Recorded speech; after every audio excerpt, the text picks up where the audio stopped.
Hello everyone. So our question is, how many possible values of p plus q plus r are there satisfying 1 by p plus 1 by q plus 1 by r is equal to 1, where p, q and r are natural numbers not necessarily distinct. So student, ये question UPSC CSAT 2025 का PYQ है. So question में क्या given है कि ऐसी कितनी values possible हो सकती है p plus q plus r की, जो कि ये कंडीशन को सेटिस्फाई करे कि 1 by p plus 1 by q plus 1 by r is equal to 1 हो, जहाँ पे पी, क्यू और आर जो है वो नेचुरल नंबर्स होने चाहिए, यानी कि 1 2 3 4 5 ऐसे नंबर्स हो सकते हैं. नॉट नेसेसरली डिस्टिंक्ट, यानी कोई जरूरी नहीं है कि पी, क्यू और आर जो है वो डिफरेंट ही हो, सेम भी हो सकते हैं. ओके चलिए, तो इस क्वेश्चन को सोल्व करने का सिंपल सा जो तरीका है, सबसे इजी तरीका जो है वो है परसेंटेज. आप परसेंटेज का यूज कर सकते हो. ऐसा क्यों बोल रहा हूँ मैं, क्योंकि P, Q और R जो है वो नेचुरल नंबर है, 1 2 3 4 5 हो सकता है. तो यानी कि यहाँ पे क्या होगा, 1 by p, 1 by q, 1 by r जो है वो क्या हो सकते हैं, 1 बाई 2 हो सकते हैं, 1 बाई 3, 1 बाई 4, 1 बाई 5, 1 बाई 6, इस तरह की वैल्यूज हो सकती हैं. तो इनको ऐड करके क्या बना रहे हैं हम, 1 बना रहे हैं. तो अगर हम इनको परसेंटेज में देखें, तो परसेंटेज में देखें तो आप क्या देखोगे कि जैसे कि जो 1 है वो 100% को रिप्रेजेंट करता है ना. तो इसी तरह से 1 बाई 2 जो है वो 50% को रिप्रेजेंट करता है. 1 बाई 3 जो है वो 33.33% को रिप्रेजेंट करता है. इसी तरह से 1 बाई 4 जो है वो आपका 25% को रिप्रेजेंट करता है. 1 बाई 5 जो है आपका 20% को रिप्रेजेंट करेगा. 1 बाई 6 जो है आपका वो 16.66% को रिप्रेजेंट करेगा, है ना. इसी तरह से 1 बाई 7 जो है वो आपका 14.28% को रिप्रेजेंट करेगा. इस तरह से ये परसेंटेज को रिप्रेजेंट करेंगे. और जो यहाँ पे है कि यहाँ पे 3 नंबर्स का सम जो है वो 1 के इक्वल आ रहा है, यानी कि 3 छोटी छोटी परसेंटेज क्या बना रही है आपकी, 1 क्या है आपका 100% बना रही है. तो आपको ऐसी कॉम्बिनेशन ढूंढनी पड़ेगी इनमें कि 3 परसेंटेज को ऐड करके हम 100% बना दें, है ना. क्योंकि ये सब में क्या है, 1 by p, 1 by q, 1 by, यानी न्यूमरेटर में 1 होना चाहिए, तो इन सब के न्यूमरेटर में 1 है. ठीक है, तो इस तरह से 3 कॉम्बिनेशन बनाएंगे, ऐसी 3 परसेंटेज ढूंढेंगे जिनका सम 100% हो. तो क्या क्या हो सकती है, देखो सबसे पहली बात तो ये कि आपको पता है कि ये 1 बाई 3 जो है 33.33%, 3 बार अगर ऐड कर देंगे तो 100% बन जाएगा.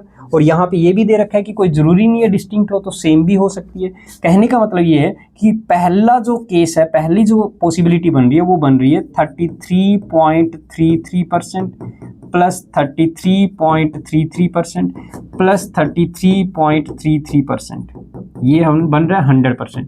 कहने का मतलब ये है कि ये 1 by 3 plus 1 by 3 plus 1 by 3 is equal to 1 बन रहा है. तो कहने का मतलब ये हुआ कि P plus Q plus R, जो P Q R की वैल्यू है वो 333 आ रहा है ना. तो P plus Q plus R की वैल्यू क्या आ जाएगी, यहाँ पे 3 प्लस 3 प्लस 3 क्या आ जाएगी, यानी कि 9 आ जाएगा सम P plus Q plus R. Okay, दूसरा केस क्या बन सकता है, दूसरी पॉसिबिलिटी क्या बन सकती है, यहाँ पे देखो अगर मैं 50% और 33% और उसके बाद 16.66%, इन तीनों को ऐड करता हूँ, 50, 33.33% और 16.66%. तो देखो ये फिर 16.66% और 33.33% दोनों 50% बना रहे हैं, और एक 50% ये हो गया. तो दूसरी जो पॉसिबिलिटी बन रही है वो क्या बन रही है, 50% प्लस 33.33% और तीसरा 16.66%, ये पूरा 100% बन रहा है. ठीक है, कहने का मतलब ये हो कि ये 1 बाई 2 आ जाएगा, ये 1 बाई 3 आ जाएगा और ये 1 बाई 6 आ जाएगा. तो यहाँ पे ये 1 के इक्वल आ रहा है. तो कहने का मतलब ये 2 प्लस 3 प्लस 6, इनका जो सम है वो कितना बन जाएगा, 11. एक पॉसिबिलिटी ये बन रही है. ठीक है, तीसरी पॉसिबिलिटी क्या बन रही है, देखो यहाँ पे तीसरी पॉसिबिलिटी में हम ये कर सकते हैं, देखो 50%, 25%, अगेन 25%, मतलब 50% प्लस 25% प्लस 25%, अगेन 25%. ठीक है, तो ये भी 100% बन रहा है. कहने का मतलब यहाँ पे 1 by 2 plus 1 by 4 plus 1 by 4, ये जो है वो 1 के इक्वल बन रहा है. तो यहाँ पे P plus Q plus R का जो सम है वो क्या बन जाएगा, 2 प्लस 4 प्लस 4, ये 10 आ जाएगा. ठीक है, तो इस तरह से एक कंडीशन ये बन रही है, यानी कि यहाँ पे एक पॉसिबिलिटी ये बन रही है, P, Q और R की वैल्यू 2 4 4 हो सकती है. देखो यहाँ पे मेंशन किया हुआ है कि डिस्टिंक्ट होना कोई ज़रूरी नहीं है, तो सेम भी हो सकते हैं, यहाँ पे भी जैसे सेम हो सकते हैं. इसके अलावा कोई और पॉसिबिलिटी नहीं बनेगी, क्योंकि देखो अगर आप ये सोचते हो कि जैसे कि पहला 50% ले फिर 20% ले तो मतलब दूसरा 30% ले, तो 30% जो होता है ना वो 30% क्या होता है, वो 3/10 बनता है। बट हमें कंडीशन में क्या गिवन है कि जो नोमरेटर है वो हर जगह 1 होना चाहिए, बट यहाँ पे 3 बन गया। ठीक है, तो ऐसी कोई कम्बिनेशन और नहीं बनेगी, आप बना के भी देखोगे तब भी नहीं बनेगी।